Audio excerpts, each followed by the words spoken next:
Hello বন্ধুরা, ময়রা কিচেনের পক্ষ থেকে সবাইকে স্বাগত। আজকের রেসিপি মৌটি মাছ দিয়ে কলমি শাক দিয়ে মাছের ঝোল। তো দেখো, আমি এখানে দুটো কাঁচকলা কেটে নিয়েছি, অর্ধেক পেঁপে, দুটো আলু, আর এখানে আছে কলমি শাক আগে থেকে কেটে ধুয়ে নিয়েছি। আর আছে এখানে মৌটি সাইজের মৌটি মাছ নিয়ে নিয়েছি। চলো মাছটা ভেজে নিয়ে ফিরে আসছি। মৌটি মাছটা ভালো করে ভেজে নিয়েছি।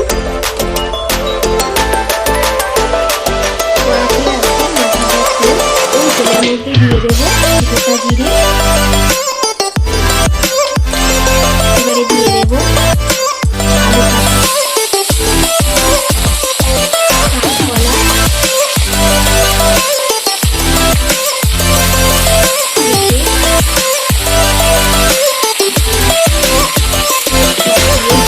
নাড়াচাড়া করে নেব।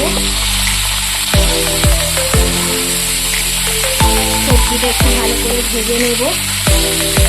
দেখো, সবজিটা হালকা করে ভাজা হয়ে গেছে। এর মধ্যে দিয়ে দেবো আগে থেকে কেটে রাখা কলমি শাক,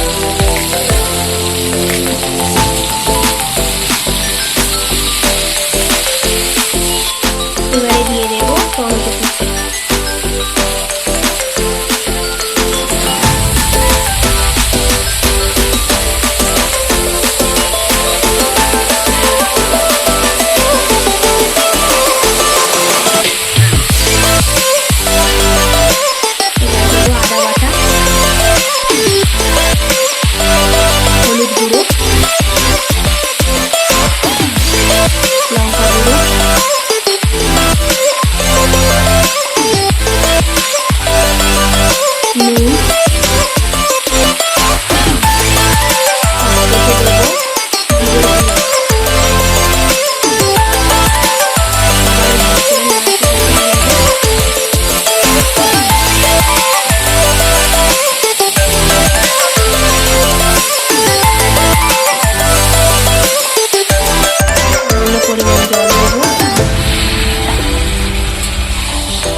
পরিমাণ মতো জল দেব।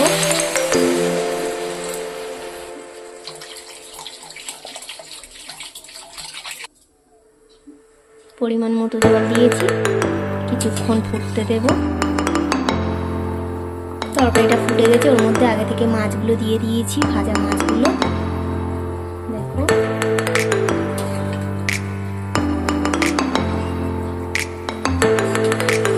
অনেকটাই ফুটে ঝোল কমে